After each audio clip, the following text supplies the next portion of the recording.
Hello friends, welcome to my channel Astrokatha. আমি বেদাংশী শাস্ত্রী বিনা astrologer. আপনাদেরকে অবশ্যই একটা বিশেষ জিনিস দেখাবার জন্যই এই ভিডিওটা করছি, একটু মন দিয়ে দেখতে থাকুন। তো বন্ধুরা, এটা দেখুন, কলা, পিতলের কলা। আশা করি এখন এই সব কিছু বেরিয়ে গেছে, আপনারা জানেন, অনেকের কাছেই হয়তো আছে।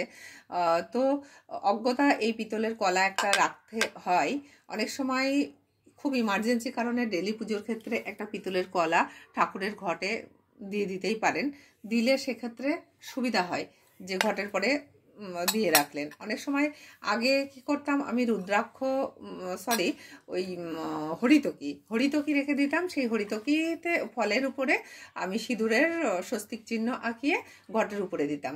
কিন্তু এখন এই পিতলের কলা একটা কিনেছি, সেই পিতলের কলাটা রাখি।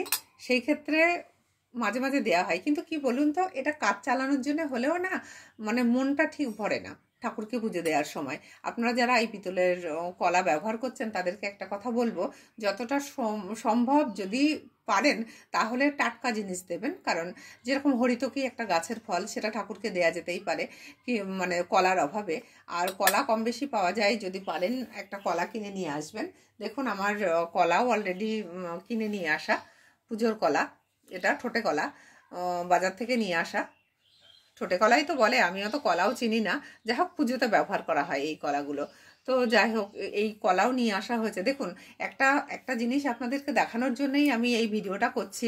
দেখুন, একটা কলা অরিজিনাল একটা কলা দিলে ঘটের উপরে কত সুন্দর লাগছে এবং ঠাকুরের কত ভক্তি লাগে।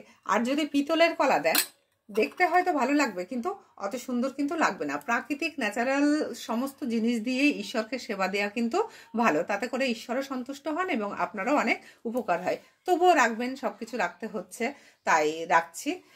আমিও রেখেছি এবং আমি এখনো পর্যন্ত এইটা ইউজ করিনি। তো করব, আজ ভাবলাম একটা ভিডিও বানিয়ে নিই এই ডিফারেন্সটা বোঝাবার জন্য, যে আপনারা যতটা পারেন ঈশ্বরকে ন্যাচারাল জিনিস দিন, আসল জিনিস দিন, দিয়ে পুজো করুন।